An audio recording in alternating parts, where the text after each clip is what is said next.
Hi everyone, and welcome to the Say As It Is with Pete podcast series. I'm Pete, your host, and each week I will bring you some frank and honest conversations covering various topics from learning and development, apprenticeships, funding, HR, strengths, recruitment, ESG, well-being, ED&I, employability, and much, much more. So let's get this week's episode underway and say as it is.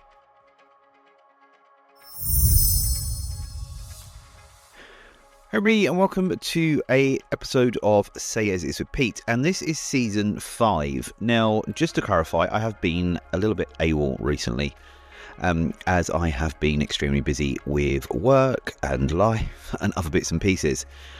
But we only had 4 episodes in season 4, and I'm not going to drag out season 4 to last it longer than it should be. So we've closed the chapter on season 4, and now we're opening a brand new season 5, and this will be a little bit more regular, so let's not waste any time. So on season 5 of Say As It Is with Pete, we're going to be looking at a lot of things around recruitment, a little bit around on HR in regards to the new employment rules and regulations and the employability rights bill that is coming out and how it affects both employees and employers and potential employees.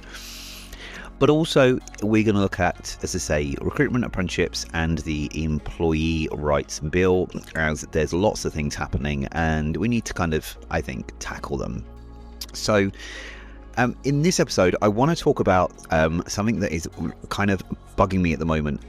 So, we're going to be talking about apprenticeships. Yes, apprenticeships are changing, or the landscape of apprenticeships, and it is driving me crazy because I come from a training provider background and in education and FE. So FE, for those that don't know, is further education, and I have worked in that sector for many years, and then I moved into the world of corporate and worked with organizations on the L&D side. So and I've been doing that for 10 years now. So the big thing with apprenticeships is back in 2017 the funding for apprenticeships changed, and it moved to a more levy structure. So if you had a payroll of over 3 million, you were going to pay a levy, and that levy was to pay for apprenticeships, which gave the employer a bit more control over the apprenticeship spend rather than it being paid for all by the government. So hence why out came the levy, so that the government didn't really have to pay for it, although they would support SMEs who couldn't afford the levy. What that would look like is they would use unspent levy to pay 90 or 95% of the apprenticeship, and the other 5 or 10% will be paid by the employee or by the employer, sorry. So you could be paying 250 quid to 500 pounds depending on what it was, but there was a small catch in it there. And then the levy changed slightly, where you could gift your levy to somebody or employer to pay for their apprenticeships for unspent levy that you knew you wasn't going to spend. And that's how it's been since 2017. Prior to that, it was all funded by the government. But the government had certain restrictions on the funding band, but that was based on age. So 16 to 18, there was more of a funding stream. There was more money. 19 to 24, it was a little bit reduced, and 24 plus is no luck. There was not that much funding around. So in 2017, when it changed, it looked a bit more of getting rid of age restrictions. Apprenticeships was for everybody. Didn't matter what level, from level 2 to level 7. You know, it was a complete free-for-all for employers to get their employees or potentially employ apprentices. You know, you had incentives and other things coming as well. But obviously things have changed. We're now kind of 9-10 years in, or coming into 10 years now. So about 9 years in. So nearly, you know, next year will be the year 10, but we're currently into the 9th year, and things are changing. We've had a new government. Obviously, we're no longer a Conservative government, we're a Labour government, and I'm not going to get into politics because politics is not my thing, but the Labour government have screwed things up fucking royally yet again on apprenticeships. And look, we in the apprenticeship world love apprenticeships, and there are issues still with off-the-job funding and not off-the-job funding, but off-the-job rules and stuff, and all sorts of things happening, and how the Institute for Apprenticeships is now Skills for England, and the DFE now comes under the Department of Work and Pensions. The DFE, Department for Education, now comes under the Department of Work and Pensions. So lots of things have changed in the landscape since government have come in, and it keeps changing. One of the biggest changes that we all knew that was coming in the apprenticeship landscape was a level 7 apprenticeships, and we knew that the funding was going for level 7s, but again, it's kind of all hushed and rumours and myths and legends and all sorts going around. It's a bit like Chinese whispers of what was going to happen with a level 7 and everything. And I remember attending a event earlier this year where the decision had already been made and the rule had come into effect, and we're discussing how we're going to get it back. Hello, it's gone. We ain't going to get it back. We can only get it back if we get a new government and we lobby for it. So the change to the level 7 funding meant that level 7 funding was only available to those under the age of 22 for a level 7. Anything above that was a no-no. So it's either 22 or 24. So it's one of those age brackets. But anything above that age, either 22 or 24, is a no-go. So if you want to progress in your career and you want to do a level 5 and then do a level 7 or do a level 6 and then a level 7, say in management, for example, you can't, because you are probably not in the age bracket, and it has to be completely out of reach. So it could still be done, but it could be done on a commercial side, so the employer's having to pay for it. So providers are kind of looking, going, okay, well, that's out. We could do it, but it would be at a commercial cost, certificated by the provider, and it's gone. But what employer is going to pay for a level 7? Because most employers, with all the business rates and NI increases and everything else, budgets are really tight in the world of L&D, people, and that's a pain in the ass. So level 7s kind of have gone, really, unless you're under the 24, 22 age bracket, and the focus is there. So that's great, and I can see the pros and cons of why the government are doing it. But I said to a few people, we're going back to the age restrictions again. We seriously are going back to age restrictions. Why? Apprenticeships should be for all. So I'm going to come onto the landscape of that in a moment. So that's one big thing. And then there's been kind of murmurs and kind of like, treading on eggshells about management apprenticeships. And CMI have been doing a survey recently, and signatures and petitions for management apprenticeships, because the government have said, or the skills minister has said, we need to change it. Management apprenticeships need to be reviewed. She doesn't talk like that, but that's my impression anyway. So they're saying that it needs to be reviewed. Now, this week that has just gone, if you follow me on LinkedIn and stuff, you would have seen that we've just done, with the company I work for, we've just changed and shaped up the set to work-based skills academies that the government has, which is the old boot camps, because there's 15 billion that has gone into these kind of boot camps and stuff. So we've managed to obtain some funding for our provider. We're doing it a bit different, because the boot camps, I won't go into this much, I'll go into it on another episode, but boot camps are mixed up of doing some pre-employability training, get my teeth back in, followed by a work placement and a guaranteed interview, and then a job offer.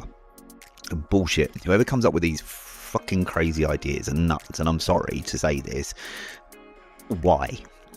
And as employers, we continue to put barriers up and we go, oh, okay, yeah, we'll follow that. Oh, yeah, okay. Oh, no, that's no good for us. It's not going to work. Oh, no, we're not going to do it. Stop. Wake up and smell the fucking coffee, for God's sake. The beans are roasting. You need to smell it. And any employer that says they can't smell the bloody coffee, I'm going to scream. We need to wake up and smell it, because what we've done is we've done it differently. We've said scrap a 2 weeks, scrap a 3 weeks, scrap a 5 weeks, scrap the 6 weeks placement of being in a classroom, and then given a 6 week unpaid work placement to then be given a guaranteed interview to decide whether we want you or not. And guess what? We don't pay for the work experience. Bullshit. Who's going to work 6 weeks unpaid? No. And and it's an unpaid work placement. What the fuck? What is wrong with this government? No. Do they not understand the labour market? So what we did is we kind of reshaped it slightly. And what I did was I came up with our provider being a 5-day swap.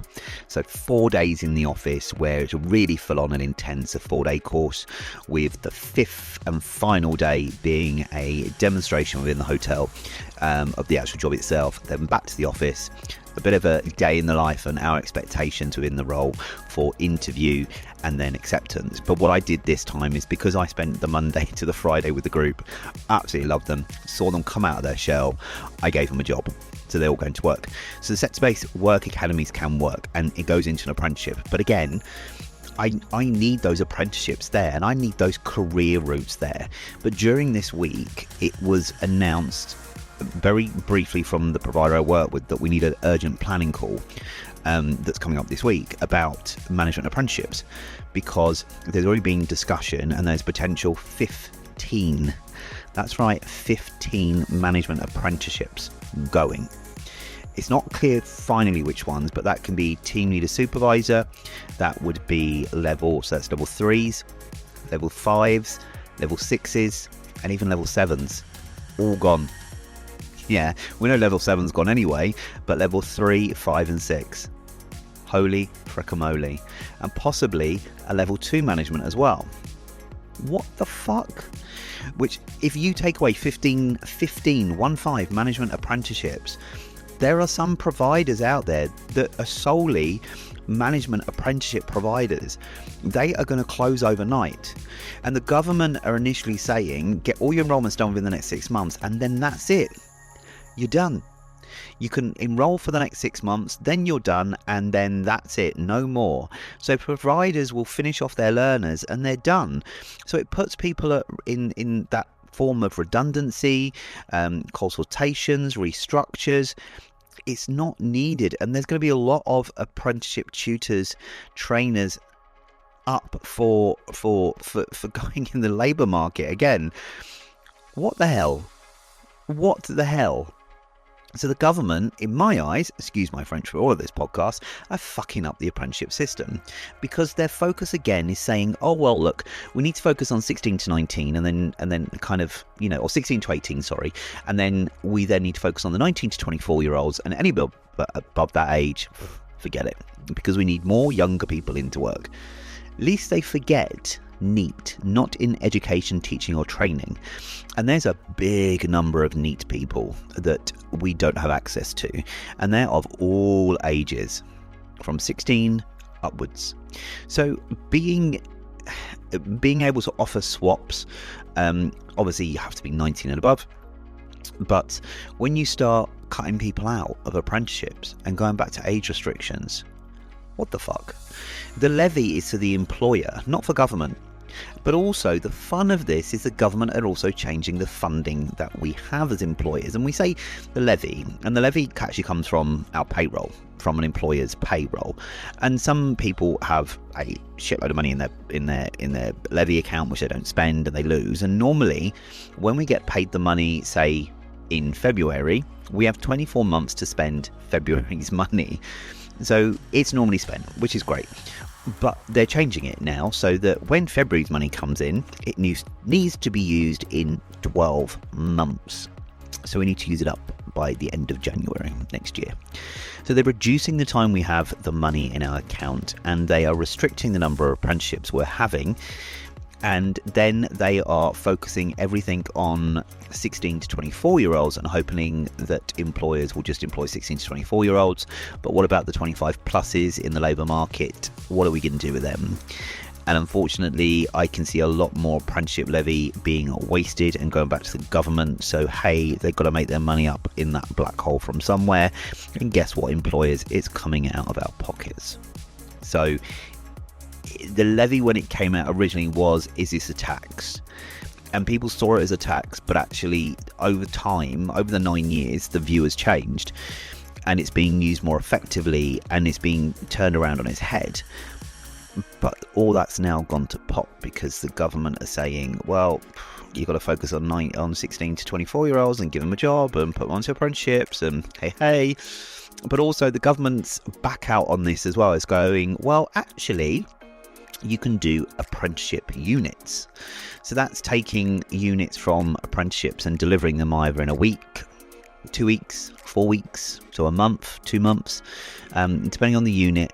Could be depending upon what we deliver, but an apprenticeship unit can be covered by the cost of the levy to kind of quickly upskill people, to fill gaps somewhere in the workforce, whether that be with AI, cybersecurity, digital, even agriculture that they're bringing in, which is great, but not for my industry. So I can see what they're trying to do to say, well, we're going to focus it on the 16 to 24 year olds, but if you want to carry on with apprenticeships that are still available for all ages, great, but if not, then we have apprenticeship units, which even those apprenticeship units haven't even been confirmed as of yet.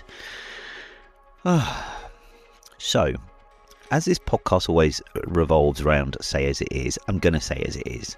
This apprenticeship system is fucked. Rawly fucked. And I'm saying that on a limb, and probably people will disagree with me, and I really don't care, because looking at the landscape of apprenticeships, we are going backwards, not forwards. Okay, we are going backwards. We're restricting the age of apprenticeships and the funding allocated to them, and that's by the government saying, well, actually, this is where the money needs to be spent, people. No, fuck off. We're employers. We decide what we want to do. We will use our levy how we want to use our levy, whether we gift it, use it, don't use it, whether we upskill existing staff, don't upskill existing staff. We do what we want. So, for example, me building swap academies are fantastic because I can bring people in at entry level and build them up. But now I'm losing 15 management qualifications, and some of those 15 qualifications, there are some qualifications in there that I need, especially at level 3 and 5, to build my next swap academies. And I don't have the level 3s and 5s soon. So I'm either going to have to run these academies a lot quicker, and these swap programs a lot quicker than anticipated to get people on, but they will be the last, because what am I going to use? So now comes on my thinking hat as a L&D professional and an L&D consultant and practitioner to think, what am I going to do? So luckily I have a planning call with my provider, and I'm very open, honest and transparent, as you all can tell from knowing me and my podcast. But I need to go have those conversations now to see how that landscape is going to change over the coming months, and what am I going to do? Because look, I've done, as I say, I'll do a separate podcast on swap, but and that's the sector skills based work academies, and explain it more on how it works for both employers and employees. But when it comes to apprenticeships and the landscape, oh holy moly, it's going to change.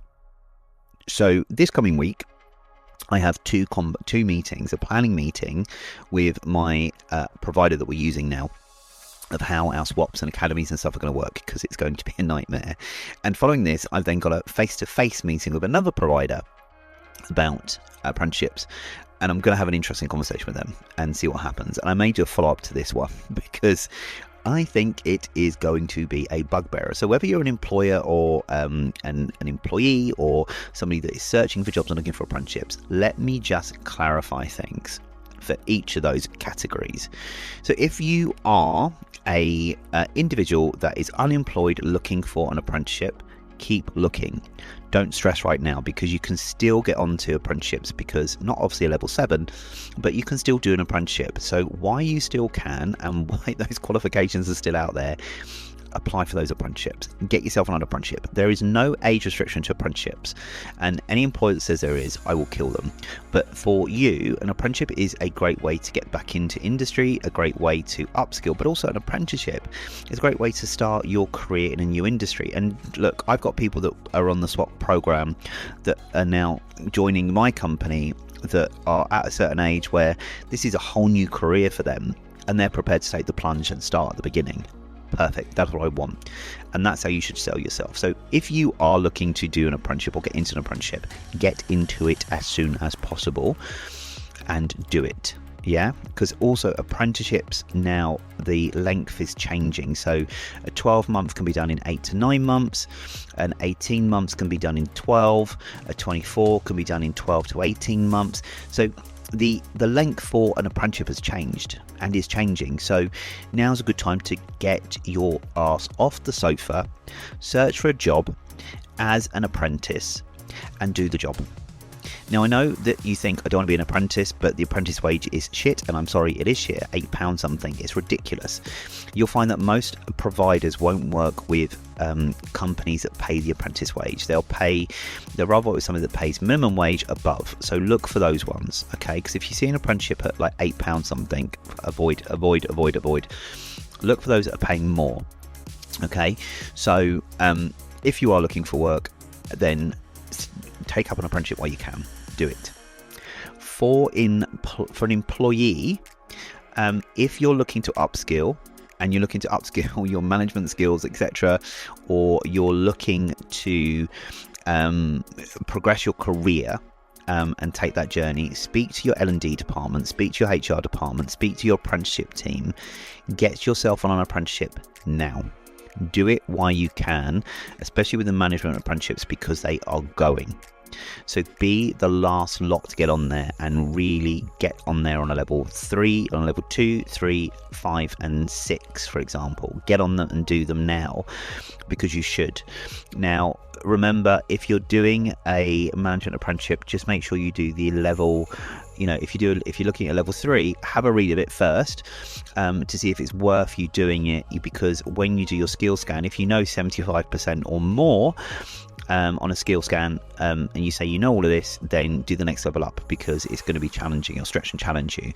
Don't do the comfortable level, because that just becomes a tick box, for example. So if you're a supervisor team leader, you may not want to do a supervisor team leader. You may want to do a management level, say 5 in ops, because the supervisor team leader may be a bit redundant, and it's just a tick box for you to say, oh look, you've got the qualification. So just be wary. But as an employee, get yourself going on these apprenticeships now. Do not waste time, either as an employee or someone who's unemployed. Get on an apprenticeship now. Employers, all the fun ones. Use your levy.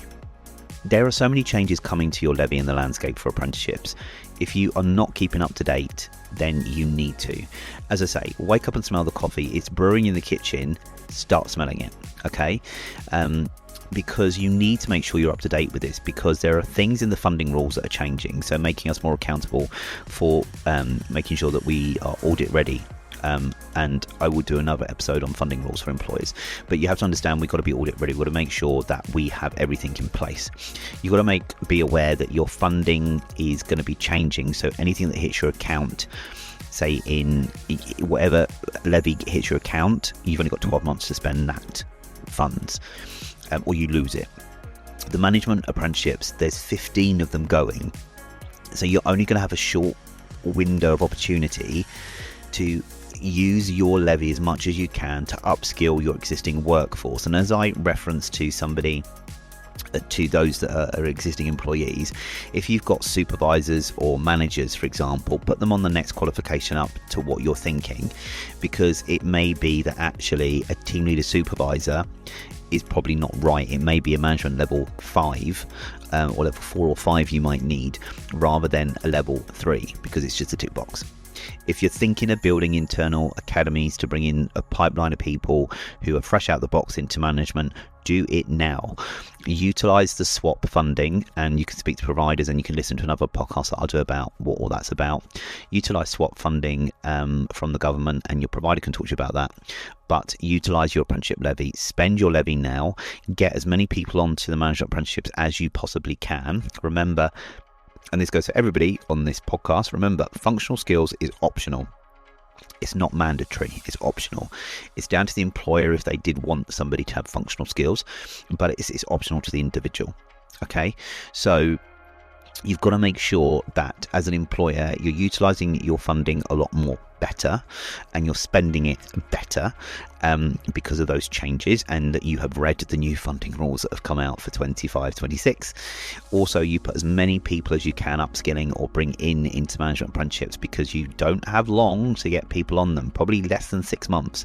So get doing it, and you're going to be swamped with providers asking you to put people on. Check in with your training providers to just make sure they're okay and they're financially stable, and that this isn't going to impact them that much, because you've got to be aware, because if for some reason one provider is solely management apprenticeships and this affects them, they're going to close and you're going to have apprentices hanging with unfinished qualifications. So be very, very careful on that one, because if an apprenticeship provider can't sustain itself with these changes, they're going to close and all your apprenticeships and apprentices will be at risk. So just be mindful of that. Okay, so that's my advice to employers, to employees, and to potential apprentices or those who are unemployed. Now, I know I've been quite vocal on this and having a conversation around apprenticeships and the landscape of how it's changing, but look guys, there's lots of things going to happen, and you know, it's very mind-blowing everything that's going on out there and how things are working and all about funding, etc. That's why over the next couple of weeks I'm going to be doing more and more podcasts around this to help employers, help employees, and help those that are not working understand all of this and where we all stand together, because we are all in this together, whether you like it or not. It's like the Musketeers, all for one and one for all. So yes, there will be more podcasts on it, but look, with the ever changing, keep your ear to the ground. For employers, reach out to your providers, have those conversations, keep an eye on the Skills for England website. Go on LinkedIn, there's lots of groups and stuff on LinkedIn for employers or employees or professionals like myself that follow to find out what's going on. There are things that you can join, like the Apprenticeship Network. You can join the Multi-Skills Alliance, for example. You can, as I say, speak to your providers, see what is going on out there, and find out how it's going to affect them. But I would say for an employer right now, sustainability of your apprenticeships is key. So make sure you're reaching out to your providers now to check how they're affected by this. And don't check in with them every month or so. Check in with them on a 2-weekly basis to see what's going on. Have planning calls, have conversations, get it sorted. Okay, have a backup plan as an employer if that provider disappears, because unfortunately we're going to lose some providers, and you know, you need to protect the sustainability of your apprenticeships for your existing, your new, and your current apprentices. Okay, so I hope you have found this podcast a little bit helpful on how the landscape of apprenticeships are slightly changing, but just be prepared that season 5 is going to be very vocal on this one. So season 5 again is going to be about apprenticeships, about the Employee Rights Bill, and also about recruitment. So I hope you have enjoyed this podcast. Again, remember to like, share, follow. Again, share this with anybody that you think may find it useful. If you ever want to get involved in an episode, do reach out to me, Pete, via LinkedIn, or you can email me via the site or wherever you know me from. But do reach out, as I will always be happy to get you on to a podcast and have those frank, honest conversations. But guys, listen, as I say, the landscape is changing, and it's time that I keep you up to date with actually the right information. Or clear up any mysteries or myths or legends around certain things, but just tell you how it is, because that's what it is. So again, guys, thank you for listening. Enjoy your week. I am sure after this week, after my several meetings and conversations, I'm going to have more updates on apprenticeships, swaps, and everything else. So as I say, keep listening, keep subscribing, and I will catch you on the next episode.